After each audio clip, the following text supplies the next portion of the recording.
All right, so we're back, and we are checking out. Thank you. Checking out the Pesach Halacha. I was the Seder.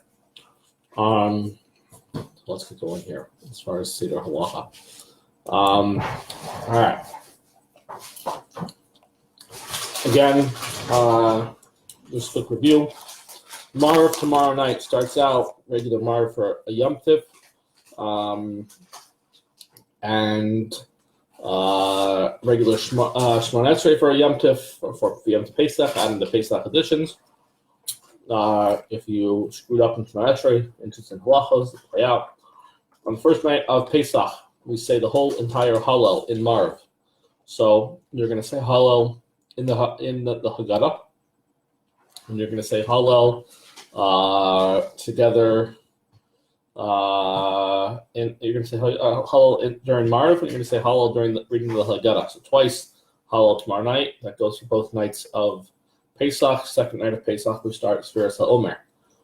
Hallel, if you're not in shul, obviously this year, so usually we recite Hallel with Kaddish afterwards, and then Aleinu. Obviously, there's no minions this year, so we're jumping right into the Seder. The father comes home from shul. Well, there is no shul to come home from. Again, unfortunate scenario but we spoke about the Seder table should be set up early. My dear darling wife is actually setting up the Seder table right now in our house.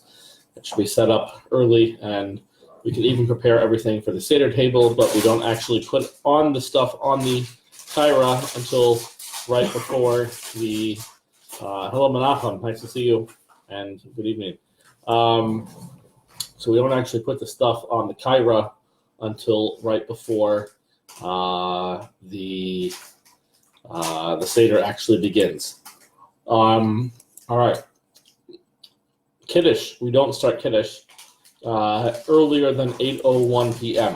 You can make Kiddush starting from 8:01. So List benching tomorrow night is 7:10. 7:10, you can light the candles already. By 7:28, again, the numbers are going to fluctuate by 5-10 minutes everywhere around the East Coast. So just check your calendar, but figure about 7:10 is candle lighting. By 7:30 is Shkia, and you cannot make Kiddush for about another half an hour until 8 o'clock.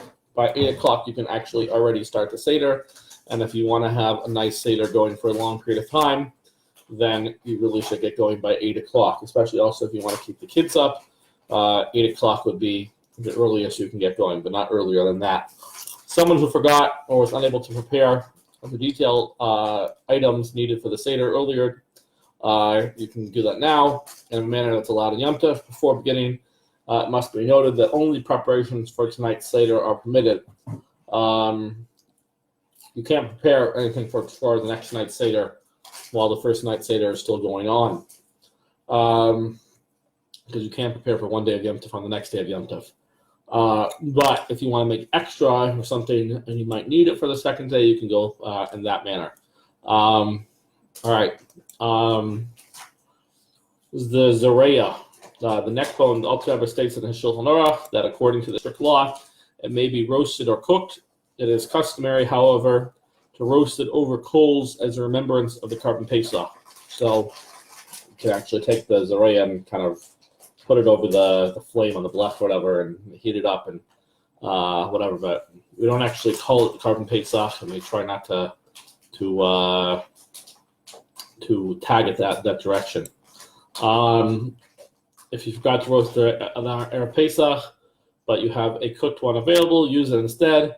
If you specifically want it roasted, you may roast it even on Yom Tov. If your custom is to cook it but forgot to do so earlier, you may likewise cook it now. Jumping ahead, were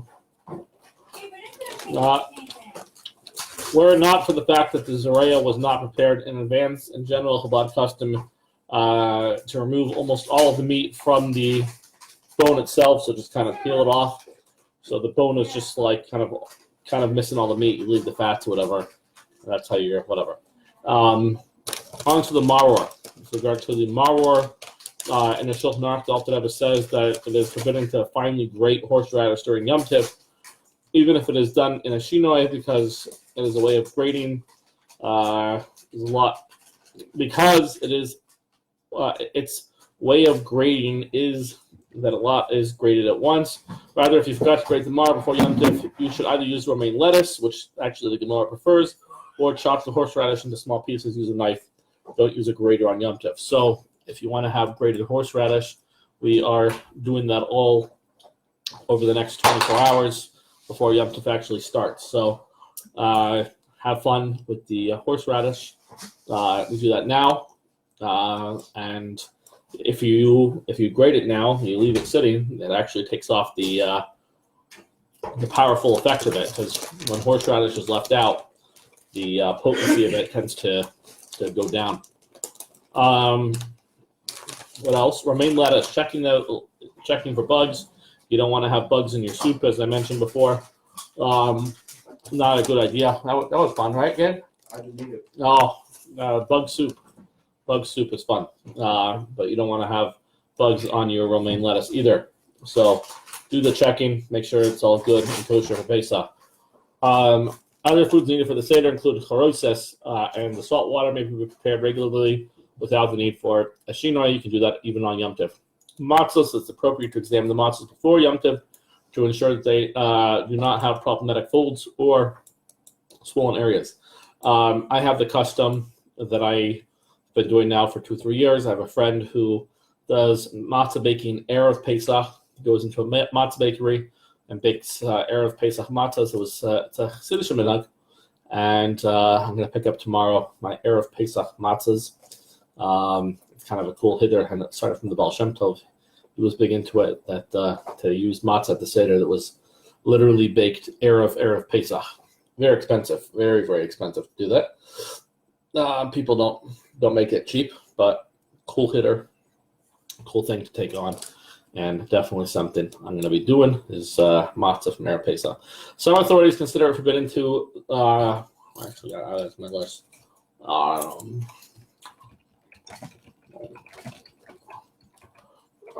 Some authorities consider it forbidden to singe the edge of a broken matzah on Yom Tif in order so that it should be considered whole, because such an activity is considered tikkun mana, completing the production of an item. So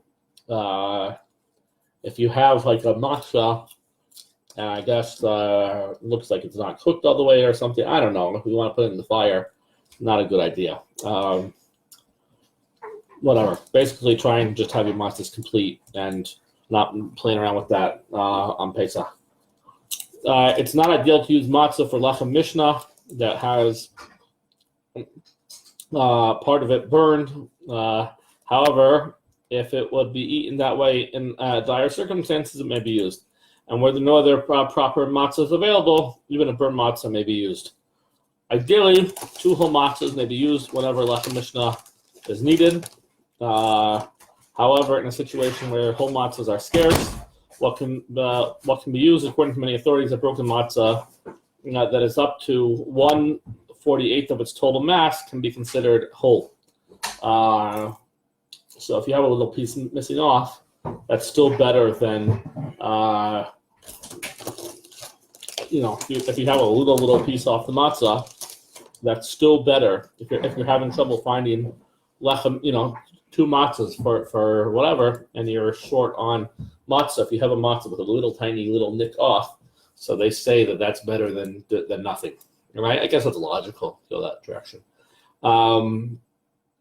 If you have only 1 whole matzah and one need another, if you have only 1 whole matzah, you only need another piece to complete the lechem mishnah, according to some opinions. So even if you have 1 whole and 1 that's kind of like crumpled up, you're still good, according to some lines of thought. If you have no whole matzahs at all, even 2 pieces, each at least half a matzah, that also works out. So there's a lot of wiggle room over here with this whole matzah business. Getting whole matzahs, especially this year, it's complicated. There's little bit of a matzah shortage this year, so people are going to make do with what they got. We'll see. We'll see after this Seder what everyone got. If you got good whole matzahs, it'd be nice. It is absolutely forbidden to cut or roll paper, nylon foil, and the like on Shabbos for the use as a tablecloth. This is the case even if the piece is not being cut to the precise measurements of the table. This is considered tikkun mana. It's the custom of Chabad Rebbein, passed down from many generations, to begin the Seder immediately after Mariv on the first night of Pesach and not dwell at length on the Seder on the first night, and eat the Afikomen before Halacha midnight, which I think is about 1 o'clock this year. On the second night of Pesach, the custom always was to dwell on the Haggadah and say all the Meforshim and give over all the nice ideas and concepts or whatever. But on the first night, we try and rush things along. And just the main point is getting to the Seder, saying the words, the basic topics, and going through the basic stuff. That's the main thing that is important to get through on Pesach night. Continuing forward over here. Before one does anything related to the Seder, on the 2 Seder nights, the Frierdiker Rebbe quotes his father. He must first take a look inside his Siddur to clarify the precise instructions and order. Due to lack of space in this publication, the laws pertaining to the Seder are not presented here in all their details. We're just going to, and the same thing, we're not going to go through every last, little nuance. The Haggadahs guide you along as you need, but we're just going to go through the general little bits that need to be, big points that need to be talked about right now. Karpas is not dipped in salt water. Is dipped in salt water, not vinegar. So make sure to actually have salt water. I don't know. I never heard of anyone using vinegar, but apparently that was a thing. When reciting the blessing bird pri hadamah on the karpas, you need to make sure to have in mind the maror, because we're not allowed to actually make a bracha on maror. And the reason we're not allowed to make a bracha on maror, Gabe, is why? See, this is what happens. I'm like a Rebbe in the classroom, calling on the kid who's not paying attention. Why are we not allowed to make bracha on maror? No, because you're not allowed to make a bracha on things that are bitter. You're not allowed to make a bracha on anything that's bitter. It's like yucky, as I tell the Pharisees. Anything that's disgusting, that doesn't have real whatever, you don't make a bracha on. But we don't want to go down to a point where we actually don't make a bracha on the maror. We're going to make al achilas maror. We're going to make the bracha of eating the maror, but to actually eating that, the physical, actual eating of the maror itself, jumping to the next step and next level. So what? So and then you're weird. I mean, I actually also do enjoy the horseradish a little bit, but I don't know. Halachically, I guess you're not supposed to actually make a bracha on it. So what we do, how we compensate it, because it's not really that great of a food, how we compensate is when we eat the karpas, so we have in mind, because it's already a vegetable, and we're not going to have wash by that point. So we have in mind that we're going to eat the horseradish later, or eat the maror later. So we're going to have in mind now that we're gonna eat maror later. So basically, when you're dipping, you're having that first dipping going on, and you're eating the karpas, whatever it is, whether it's potato or onion or whatever it is. Just have in mind that you're gonna have maror later on, and then you're covered later on. You don't have to worry about that. The only bracha you have to worry about is al achilas maror. After reciting Helach Ma'anya, many are accustomed not to remove the Seder plate to a different location, but merely to shift it slightly to cover the matzahs. There's all these coverings. It's like when you go to shul on Rosh Hashanah Yom Kippur. So there's always a guy being called up: open the aron, close the aron, open the aron, close the aron, open the aron, close the aron, open the aron, close the aron. Yeah. Anyhow, so on Pesach you got to follow the Seder. You got to follow the Haggadah, because what's going on is we have open the matzahs, close the matzahs, open the matzahs, close the matzahs, open the matzahs. It's a whole process when the matzahs need to be played out, when the matzahs, So throughout the Seder, you got to watch it, how it goes down.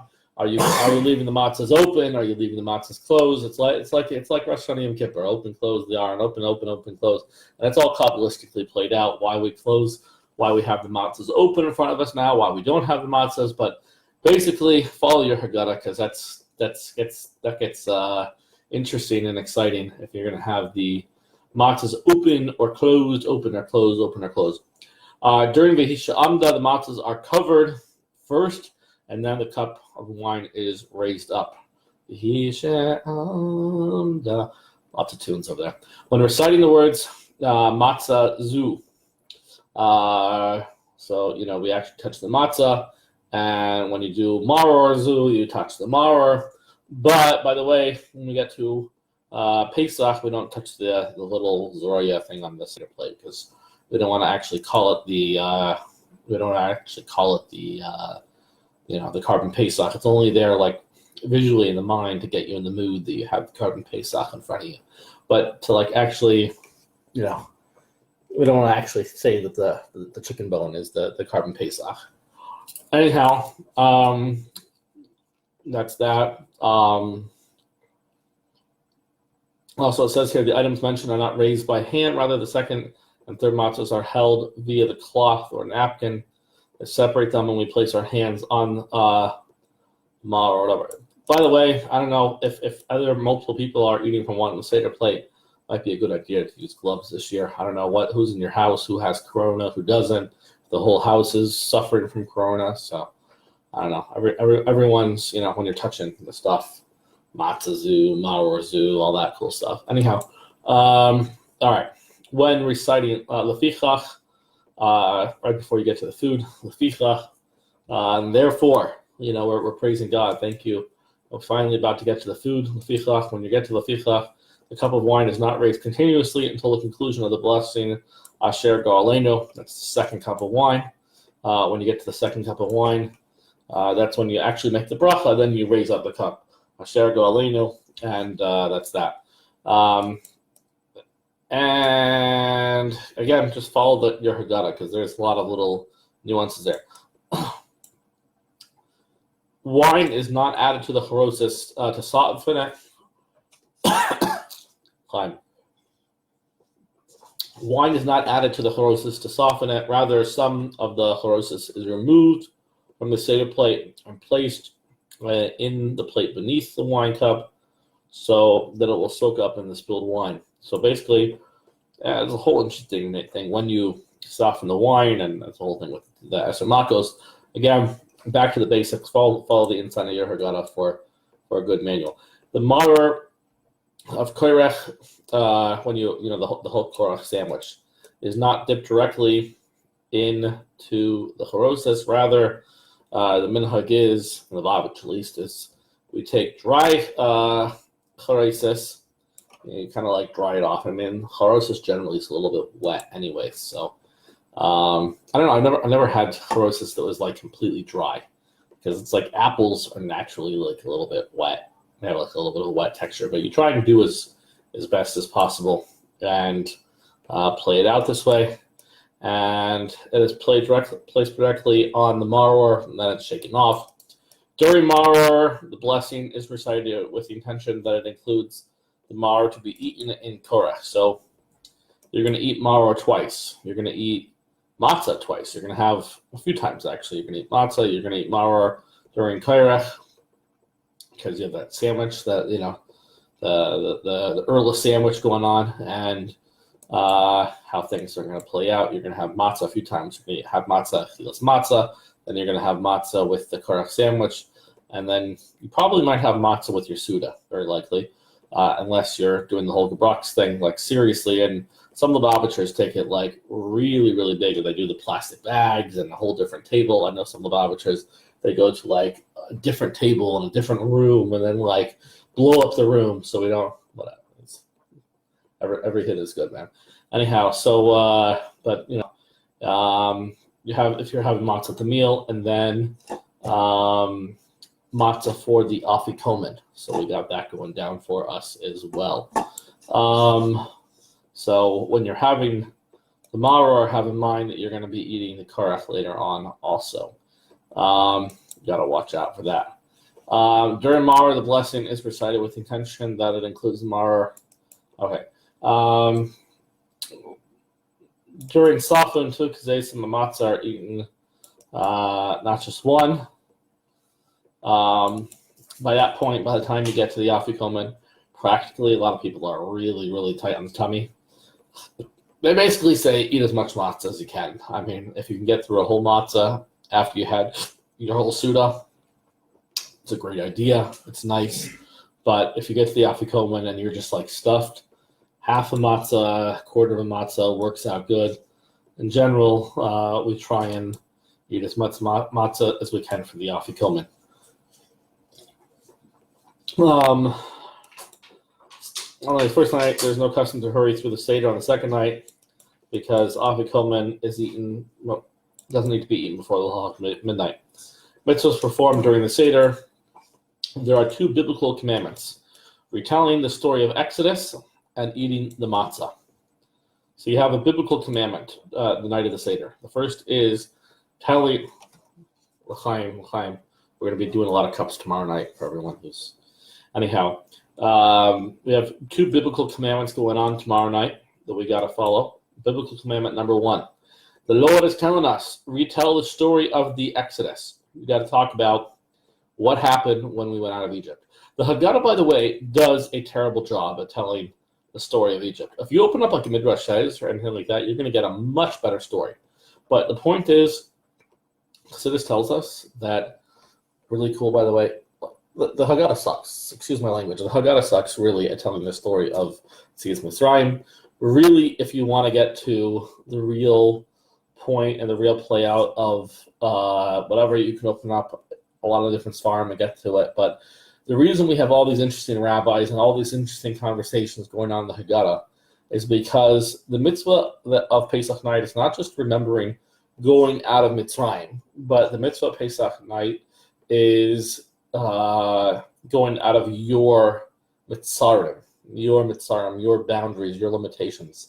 And inside the Haggadah and inside the lessons of the Haggadah are deep, deep, deep meditations to allow you to go out of Mitzrayim. So, in your own personal boundaries, your own things that are holding you back. So, it's like the opposite spectrum of Rosh Hashanah Yom Kippur. Rosh Hashanah Yom Kippur, it's like, this whole in shul experience. Pesach is supposed to do the same thing, but in home at the Seder table, and it's going through the Haggadah and all the lessons of the Haggadah is like a whole second dairy experience for us throughout the year. And it's supposed to like guide us into like the summer season. It's like the intro. So this talks about what we take away from the Seder and what we take away from Pesach is like the chizuk that should guide us through like the next 6 months until you actually get to Rosh Hashanah and Yom Kippur. So what you take away from the Seder is not necessarily just telling the story of Yetzias Mitzrayim, because if that was the case, the Haggadah could do a whole lot better than that. A lot of the Haggadah is getting us uplifted and us on a better spiritual level than we already presently are on, and learning what lessons we can derive from the Haggadah and taking those lessons away and going to an awesome new spiritual level. Biblically speaking, retelling the story of the Exodus is a big one on Pesach night. So even if if you're not going for the whole Hasidic explanation, if you are telling over the story of going out of Egypt, everyone who relates it is Meshubach. Everyone who goes on, the Haggadah tells us, if you're going to stay up, the 5 rabbis, they were up all night talking about Yetzias Mitzrayim, and the kids had to come in. The students had to come in and say, rabbis, I see you're up all night and talking about Yetzias Mitzrayim, time to say Shema. And all those deep explanations, what happened over there and what was really going on and what was going, whatever. But the point is that if you want to stay up all night and talk about Yetzias Mitzrayim, it's amazing, it's awesome. And on a very basic level, that's a great thing to do. And that's the biblical commandment of the night. Tell the story of going out of Egypt, tell it with the details, tell it with Midrashim. You want to open up Yam Lois. You want to open up all these different nice books. There's so many nice ways, and you can Harei Zeh Meshubach. It's praiseworthy. It's good, and you can go on and whatever. Second is the eating of the matzah, the big one. If you don't read Manish Tana, it's okay. You can still get away with your, if you want to go biblically, essentially, Manish Tana is not a biblical commandment. Biblical commandment is talk about the story of Yetzias Mitzrayim a little bit and eat some matzah, and you are biblically good for the night of Pesach. You want to go the biblical route, you want to do what's biblically required, straight from the Torah, eat some matzah, eat some maror, and talk about Yetzias Mitzrayim a little bit. When the Beis HaMikdash existed, upon its rebuilding, speedily in our times, God willing, before Pesach begins, we will have long already seen the Beis HaMikdash tomorrow.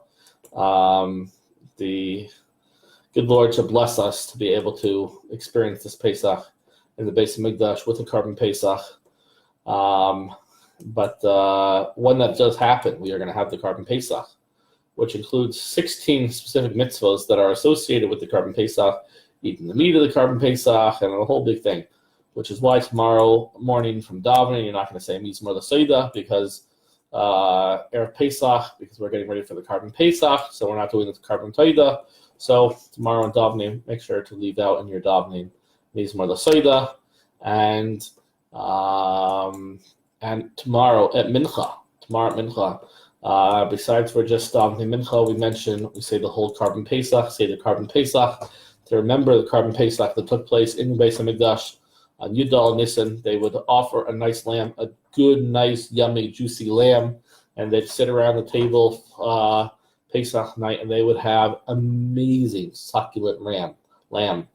Unfortunately, these days we are not enjoying that good lamb, but I'm telling you, Eretz Yisrael Mashiach will be here, and we will be having the lamb of your life, the best lamb Pesach night. So, what else is going on Pesach night? You have you're biblically mandated to drink 4 cups of wine. Okay, sorry. There are 8 rabbinical obligations. There are 8 rabbinical obligations going on Pesach. Here's the rabbinical obligations. Placing 2 cooked foods on the Seder plate, the Zoraya and the Beitzah, to commemorate the 2 biblically mandated sacrifices, which were the carbon Pesach and the carbon Chagiga, the festival offering and the Pesach offering. So the rabbis instituted on our Seder plate, when you're having the Pesach Seder, that you need to have 2 cooked foods. So we're going to have the egg and we're going to have the shank bone to remember those 2 karbanos. So that's going to get up and before us, and we're going to remember those 2. What else? The rabbis say you got to drink 4 cups of wine. So take them, chug them, enjoy. 4 cups of wine. That's something that you definitely need to do on Pesach. Next thing, eating and drinking while reclining. Kulanu misubin halayla hazeh, halayla hazeh, kulanu misubin. Yeah, we recline. We recline and enjoy like free men. Biblically obligated, eating a small amount of, biblically obligated to eat a small amount of vegetable dipped in liquid in order to cause the children to wonder what in the world is going on, why are we dipping stuff and stuff.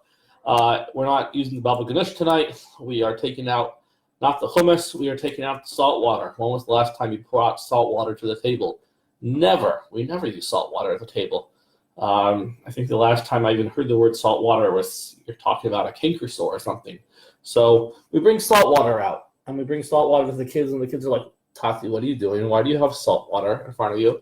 So the sages say you bring salt water out, and we're getting the kids to start asking questions. What is going on over here? Is it if they don't already know and they didn't get taught in pre-1A, but that's a whole different conversation. So biblically, rabbinically, you need to do some vegetable dipping tonight.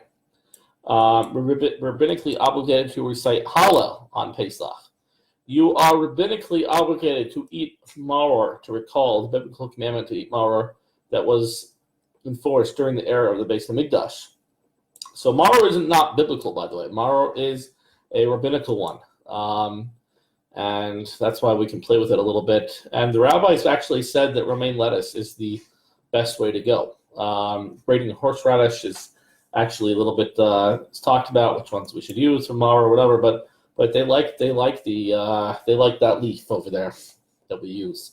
You're rabbinically obligated, dipping the maror in the charesis to recall the plague of blood and the mortar that the Israelite slaves had. So when you take the maror and you mix it together with the charesis, that is actually a rabbinical mitzvah. One of your number 7 of the rabbinical mitzvahs. Number 8, eating the afikomen to recall the carbon pesach that had to be eaten in the Beis Hamikdash.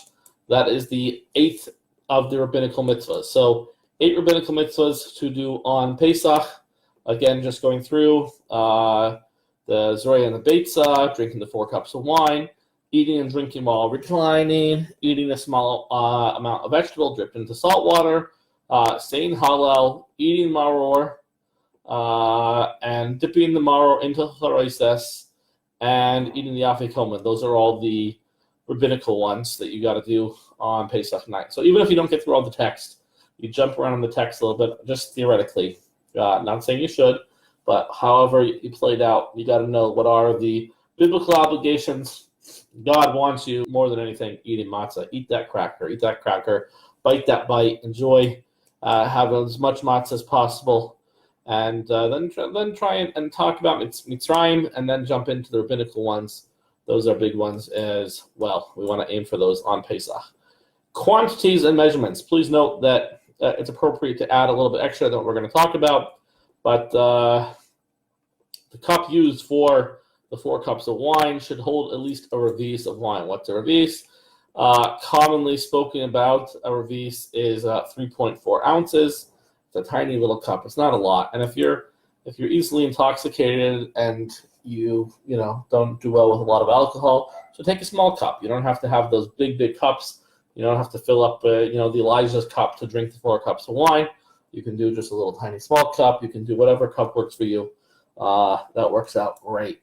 You want to make sure the cup is filled to the top. So again, if you got the 3.4 ounce cups, those little tiny cups, that's really the best way to go. I know people go big wine glasses. You don't need it, and not a good way to do it because it's just going to make you with a headache by the end of the night, and you're sick by the time you finish the 2nd cup of wine and you get to the meal. Everyone's tired. Everyone's rushing through the rest of Hallel and bench. It's like by the time you finish the meal, you're like, there's still 20 more pages, really? Everyone wants to go to sleep. So don't knock yourself out on big cups of wine. You can go to a little cup of wine, and you're fine. Luckily, you're fine. It works out well, and you get the job done with a 3.4 ounce cup. Pausing briefly a number of times while drinking the wine is considered after the fact as having fulfilled the obligation, but it's better to drink the whole wine all in 1 cup. So you want to get something that works out that well enough for you to be able to drink the wine all in 1 shot. Hello, Menachem. How you doing? How's Pesach prep going? All right. Let's keep going over here. As far as shear for karpas. I really like onion. And when I get to karpas, I get I don't know, I'm weird. I really like to eat onion. You ever like to eat onion, Gabe? Gabe's sitting over here. I don't know. I like to eat the onion, but you got to be careful because if you eat too much karpas, then you have to make a bracha chreina and a whole thing afterwards. So Menachem says do potatoes. You can do potatoes. You can do onion. You can do radish. What else can you do for karpas? There's a few different options you can do for karpas. And whatever works for you, do it. It's great. It's awesome. And it works out well. But don't eat too much because then you have a bracha chreina and then it becomes a whole big halacha obligation because, again, you need to use the bracha on, as we spoke about earlier, you need to use the bracha on the karpas to work for your maror later, so you don't want to make a whole bracha chreina. It gets to be one big halachic mishmash, so the best thing is just have a little bit of the karpas and keep in mind the bracha that you just made now is going to work for his maror later on. What else? for motzi matzah, when you're eating the matzah, you make bracha al achilas matzah, and we want to try and ideally have 2 kizaysim on matzah. What is 2 kizaysim on matzah? Like 2 whole matzahs, 1 whole big matzah, the whole back and forth on halacha. Depends how big your matzah is. If you have small matzahs, big matzahs, tall matzahs, little matzahs. But the point is, try and eat as much as possible. Ideally, those big, shmur matzahs.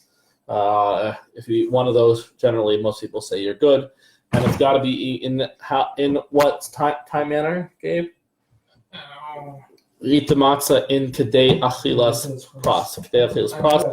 Kedei achilas pras is officially, on average, about 7 minutes. So we eat the whole matzah in about 7 minutes. We make a strong point not to be talking during that time. So if you are, if you're in the mood of a good conversation, do it before the matzah, because you want to literally be shoving that matzah in. You want to shove the matzah in and enjoy it and shove it down. Eat the matzah, kedei achilas pras, and you want to do it right. You want to eat it in the time frame. The same thing, by the way, for the maror. You want to eat a nice amount of maror, kedei achilas pras, ideally 7 minutes again. And same thing, I think, for the karach. That's got to also be kedei achilas pras. So a lot of shoving food down your mouth. It's like the royal hot dog eating competition, except with matzah, maror, and more matzah, more maror, and harisis. So if you're in for, and you like shoving food down your mouth, Pesach is your night. You're in luck. You're awesome, and it's going to go great for you. For maror, 1 kazayis, how much that really is, take a pile of, if you're doing the horseradish, but also if you're using the leaf. So the leaf takes up a lot of space. If you're being real, the leaf of the kazeris that we use for maror, that takes up a lot of space. So you're already yotze with that leaf that it will work out well for you. So that and a little bit of the grated horseradish together, you're good for the kazayis of maror. All participants make sure to eat 2 kazayis for the afikomen, because there are 2 views in halacha as to the significance of the afikomen. It recalls either the carbon pesach or the matzah that we used to be eaten with the carbon pesach. So people want us to have as much matzah as possible for afikomen. However, if you kind of get sick, they basically say you can have 1. Basically, again, you should try and eat as much matzah as possible when you get up to afikomen, because that's just the best way to go about it. There are diversion of opinions regarding the precise measurement of a kazayis. Regarding the matzah eaten for motzi matzah, which is a biblical obligation tonight, we're strict, and we follow the view that a kazayis is equal to the volume of the size of a chicken egg, which I don't know why that still equals out to 1 big large matzah, but apparently it does. So you should try and eat a whole large matzah. When translating these measurements into actual pieces of matzah, bear in mind that hand-baked matzahs are not all consistent in size and thickness, nor is a single matzah uniform in thickness. So basically people say just go for the whole big matzah. That's the best way to go. There's a lot of argument in halacha what is really what size, but we try and go for especially tonight on Pesach when we are when it's biblical obligations of eating matzah, you try and eat as much matzah as possible. For motzi matzah, and then for the afikomen, because those are the 2. Biblically, you're obligated to eat motzi matzah, so eat as much as you can then. Eat as much matzah as you can then for the afikomen. 2 big points: eating matzah. Better not to eat if you're going to be stuck later on. Better not to eat matzah during the meal and eat more matzah later for the afikomen. Practical point. What else? Leaning to the left. No, we are not talking about going democratic. You don't need to be leaning to the left democratically. You can be leaning to the left. Okay. Leaning to the left. You don't, we lean to the left. Yeah. When you have left leanings, when we're talking about leaning to the left, 4 activities are required to lean to the left. When you're drinking each of the 4 cups of wine, during each of the 4 cups, okay, lean to the left. When you say the second break for your golfing right before the meal, lean to the left. When you're benching, third cup of wine, lean to the left when you're drinking it. Okay, not the whole benching. You don't need to lean to the left of the benching. And the very last cup of wine, very end of the Seder, lean to the left again. 4 times leaning to the left. And again, we're not leaning to the left in our political views. Keep your views all the way to the right. Yeah. Anyhow, practically, we lean to the left. Also, when you're eating matzah, when you get up to motzi matzah and you're eating the matzah and you're shoving your face down with matzah, we're leaning to the left again. So leaning to the left for the 4 cups, leaning to the left when you're stuffing your face with motzi matzah, and you are leaning to the left eat when you're eating the korach. So when you're eating the korach sandwich, stuffing more matzah into your face, leaning to the left. And the last one is when you're eating the afikomen. Essentially, besides for the maror, anytime you're putting your food in your mouth tonight, you're leaning to the left.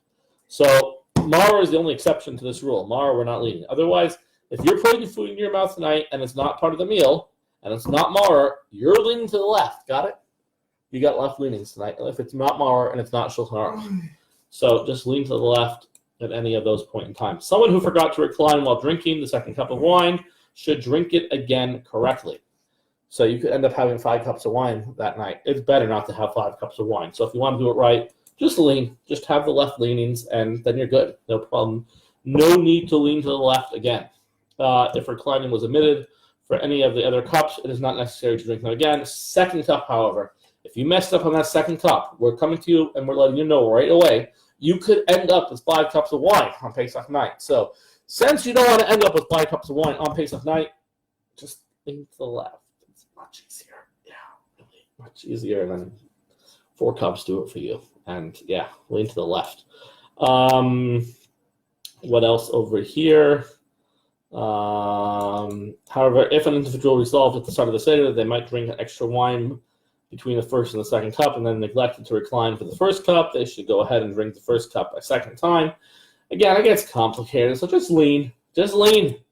Because if you start not leaning, it just screws up the whole system, and then you got to open up the halachic books, and it becomes complicated. So just lean. For matzah that was consumed for motzi matzah without reclining, it would be best to be stringent and eat more matzah correctly. For the matzah, by the time by the time we get to motzi matzah, and by the time we're like at all this stuff, we're already like falling over. I don't think we need to like lean any extra. We're like already, oh man. All right. Anyhow, point is lean, because that's the mitzvah, and we really got to do that.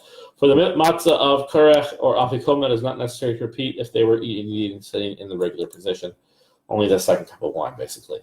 It is a mitzvah to distribute nuts or similar treats to young children on the night of the Seder. If you have kosher Pesach candy, it also works, I guess. The point is to invoke their curiosity and get them asking questions. My kids would totally go for a Barbie set, but I don't think I'm giving out Barbie sets in the Seder. Hey, Tzvi, what's up? Thank you for joining. I don't know if you're still here, even if you're still there. Say hello. Hey, Tony, I got Tony joining me. Tony Champ joining in and saying hello. We're going over the halachas of the Seder. Lots of people joining us here tonight.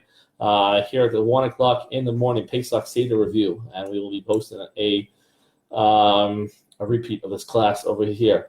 Going back, so you just got to get the kids excited about the Seder and do things that arouse their curiosity. Once they ask about these things, they're ready to hear the story of Yetzias Mitzrayim, which by the time we get to like the real telling of the story, everyone's hungry and everyone's like, come on, let's finish up already. Let's go eat. And I was watching a video of it was like a comedy video, some Italian guy. It's a Facebook video. Some Italian guy is telling the story of how he came to some Jew's house on Passover. And he's like, they're serving him wine and crackers. And he's like, when are we eating already? And they just kept reading and reading and reading and reading. And he's like, come on, man, people are leaving and getting hungry. Yeah, Pesach's not a good night to invite people who are not Jewish over. They just want to they just want to eat. Jews want to eat. Jews want their food. So by the time we get to like the Yetzias Mitzrayim, everyone's just like, but what does the Torah to say?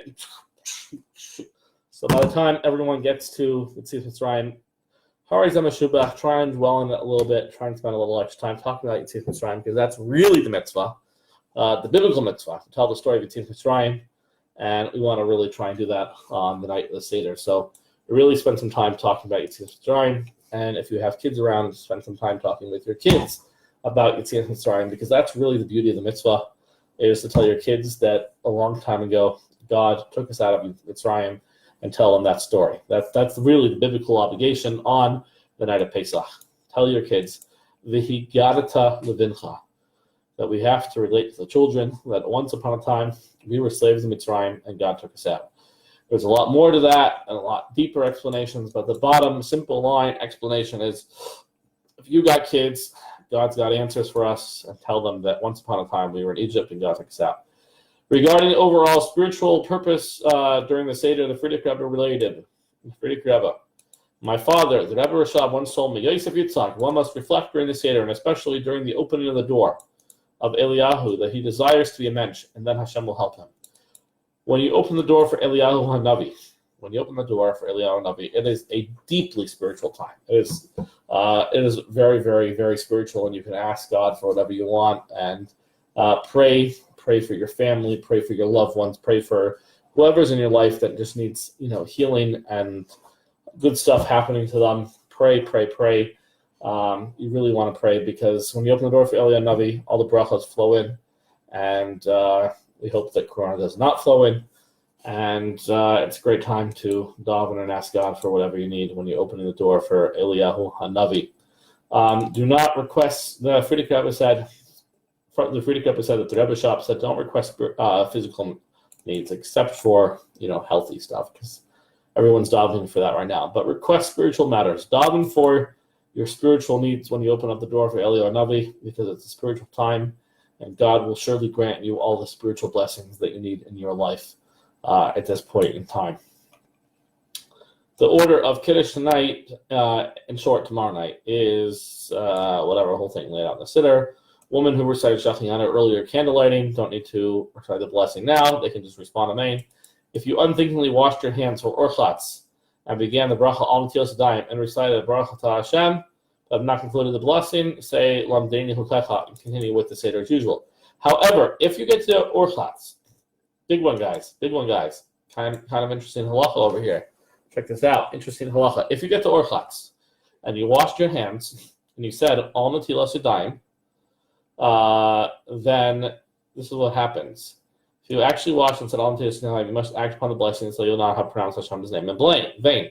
So you actually pass go, collect $200, and you jump all the way to Yachat, and you eat matzah early on in the Seder before everyone else. So you can be that guy. Everyone's sitting there eating their salt, water, and horseradish, and their little onion, and you're chomping on the matzah like way ahead of everyone else. So if you want to be that ugly guy, you can just make the bracha by accident and say, Baruch atah Hashem, Elokeinu melech al netilas yadayim. Oh, wait! No, you got to jump and go right into the matzah. So, when we wash for karpas, don't make the bracha. Otherwise, you're going to be the guy sitting and chomping on matzah, and everyone's going to be staring at you and thinking, like, come on, man. Why'd you do that? So, that's not the way to go, and that's not cool. So the better option is don't make a bracha on washing your hands for vegetables, because then you avoid all the problems, and that is the better route to go. In recording that is written from the Arizal, the Rebbe stated the second night of Pesach that we must begin reciting Haggadah in a loud and joyous voice with simcha.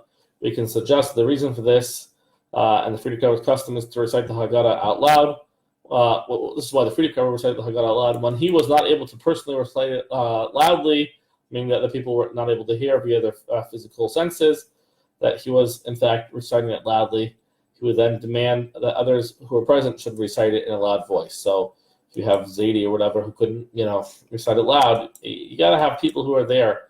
You got to be freilach when you're reading the Haggadah. The Haggadah is a very interesting point that the Eibishter wants to hear the Haggadah. The Eibishter wants to hear the Haggadah. And when we are joyous about his mitzvah, he comes and he sits around and he wants to hear how we're enjoying his Pesach Seder, and there's a whole big thing, Kava Yasher, and a bunch of places that is brought down about being joyous when you're reading the Haggadah. Don't just like, once upon a time, God took me out of Egypt, and we were biblically there. You got to read it with feeling and with heart, and you got to actually enjoy the Seder, because there's some deep spiritual stuff happening on the night of Pesach, and when you're reading the Haggadah, it should really be Freilach. It really should be Freilach. The Arizal, right? It's brought down in so many places. You want to actually enjoy. You want to actually put some feeling into the Seder when you're saying it, and not just like read it like in some monotone voice, like you're reading the Maxwell House. How many times did God strike the Egyptians? Once at this. Put some chayas into it. Read the explanations. Read something. Bring some meaning to it. The biblical obligation is not to read a bunch of long text. The rabbinical obligation is not to read a bunch of long text. The rabbinical obligations are not even including that. So if you get to some points in the Haggadah and you want to dwell on it, and you want to spend some time on it, it's so much better to do that than just like read boring text all night long. You get something more out of it and feeling out of it. And, that is the absolute better route to go all the way around with everything. What else? On the second night of Pesach in the year 5712, the Rebbe stated it was recorded in the Arizal. The Arizal talks about saying the Haggadah, let there be nigunim and singing. We should just, bottom line, you should be joyous when you're saying the Haggadah. The Haggadah shouldn't be something, the whole Pesach night shouldn't be something that is just one big tircha, one big burden. It should be something exciting. It should be something we're excited about, and you should really have a good time while you are going through the Haggadah. It's got to be something that really, it's heart, it's feeling. You should put something into it that's really worthwhile, and that's that. Be meticulous with wiping your hands, even past your wrists, and keeping your sleeves dry, so that if you're into the gebrocks, that you don't have your hands too wet when you're washing for motzi matzah. That's something to be careful about.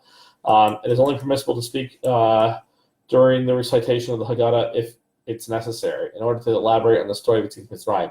So, in short, you shouldn't just be carrying conversations about last night's television show or Donald Trump or the coronavirus. We really should not be interrupting the Seder for unnecessary talking. The same is true for the second half of the Haggadah after benching. Basically, the Haggadah is supposed to be just Yetziat Mitzrayim talk, holy talk. And if you interrupt for other stuff, then that's not what you're supposed to be doing. You really should just be jumping to the mitzvahs. You're not supposed to be spending your time on random stuff, talking about random stuff. From the time you start Kiddush till through the Haggadah, you're really supposed to keep your conversation in the holy zone. It is an essential aspect of the mitzvah of eating matzah. It is an essential aspect of the mitzvah of eating matzah that it is consumed before chatzos. Tomorrow night, before 1 a.m., we got to have that matzah. Just shove it down. Chilas matzah and everything, and the afikomen done by halacha midnight. That is an obligation on the first night. Second night, we don't have that same obligation. If you're in Eretz Yisrael and you only have one night, so then you got to have your afikomen done by halacha chatzos, which is 1 o'clock in the morning.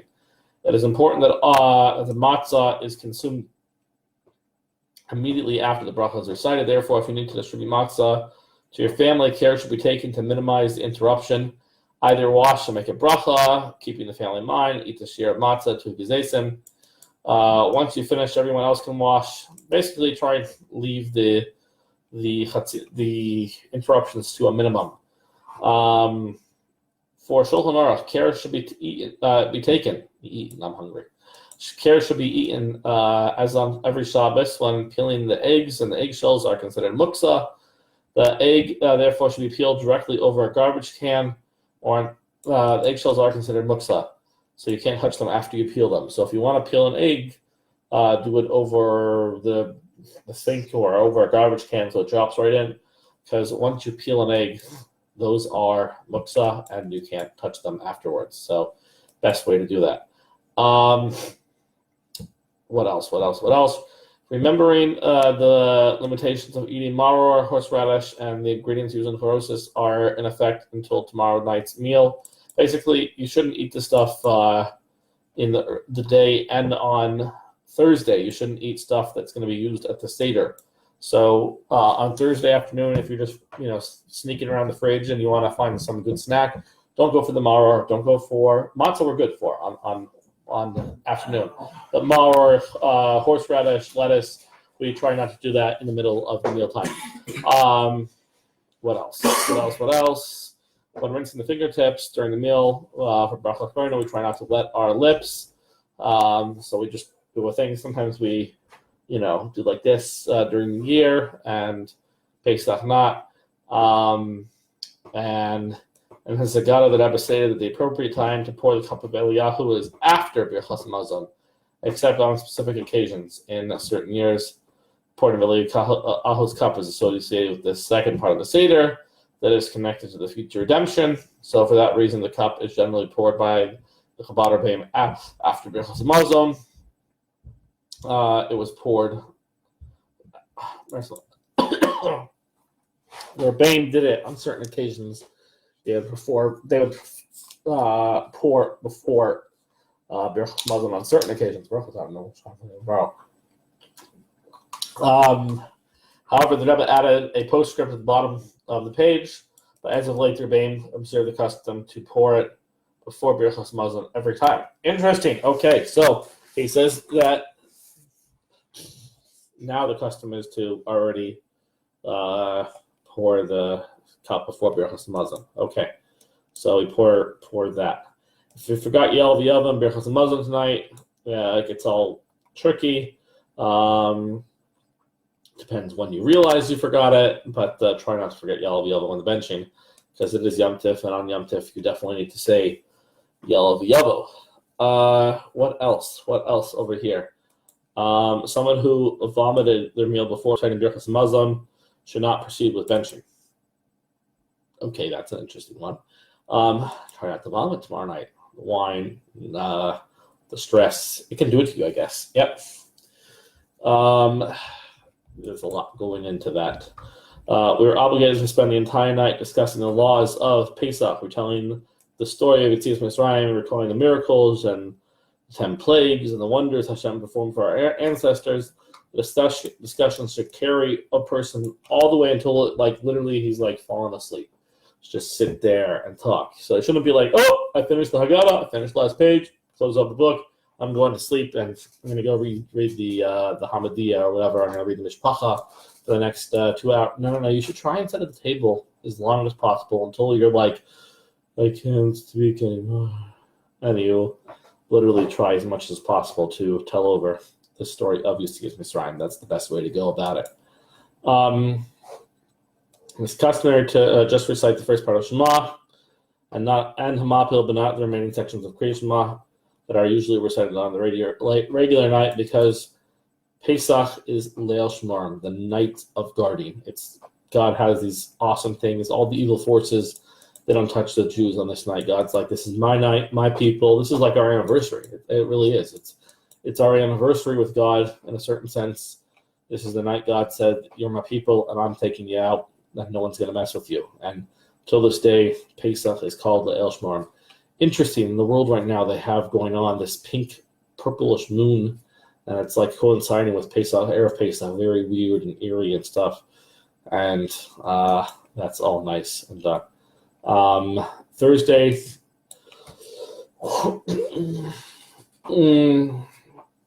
Thursday this year, we're obviously not going to be in shul unless we've got a Beis Hamikdash and this whole Corona situation is over. But if we would, we'd have 2 Sifrei Torah and Midas Arachim. So I'm going to skip all those right now because this is not really so practical for this year as of the moment, unless things should change.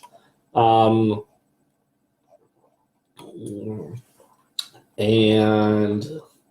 Pesach on the second night, don't light candles until after 8:12. Again, double check for your area. According to Chabad custom, candles may be lit right away. The above mentioned time, there's no reason or purpose of delaying that, and you're not warm, whatever. Basically, and don't start preparation for the second night of Yom Tov until after. So don't prepare for the second Seder, don't set up for the second Seder until after 8:12 p.m. So technically on the second night of Pesach, the Seder is really going to start a little bit earlier, start a little later. Tonight, you can already start preparing now for the Seder, the day before Pesach, but second night, you can't actually start preparing until the Seder has actually been, until the time 8:12 has passed, then you can actually start preparing. Second night, again, Sfiras HaOmer, and reminder again, Sfiras HaOmer, put up signs everywhere in your house. Do not forget Sfiras HaOmer. And we're going to jump into Shabbos right away, so easiest time to forget. So again, put up signs in your house, not to forget Sfiras HaOmer. If you want to jump in, you get 2 good days before you're going to get the reminders on your cell phone. You really don't want to jump to this third day of Pesach and be like, oh, come on, I already forgot Sfiras HaOmer. So just reminder again, Sfiras HaOmer. And learning the halachas of Sfiras HaOmer. A lot of halachas go into that. Pesach this year, we've got Pesach coming in, and by Friday morning, you should recite the Shema by 9:38 a.m. We jump into Shabbos, candlelighting at 7:12. Recite L'Hadik Ner Shel Shabbos Kodesh, or whatever your bracha is. If the time for candlelighting has passed, it is not permitted to light them from a pre-existing flame, because it's Shabbos now, not Yom Tov. So you got to light your Shabbos candles on time. You can light a little bit before, but you cannot light afterwards. So best light the Shabbos candles a little bit before and not after, and then you're just good. And that is that. That leads us into the whole course of the Storm. Thank you for tuning in, whoever was here, whoever was not here, whoever's going to listen afterwards. Have a wonderful kosher fail from Pesach. Again, this learning is b'schus a Yeridas Hanashama for my Zaidi, whose yortzeit is tonight.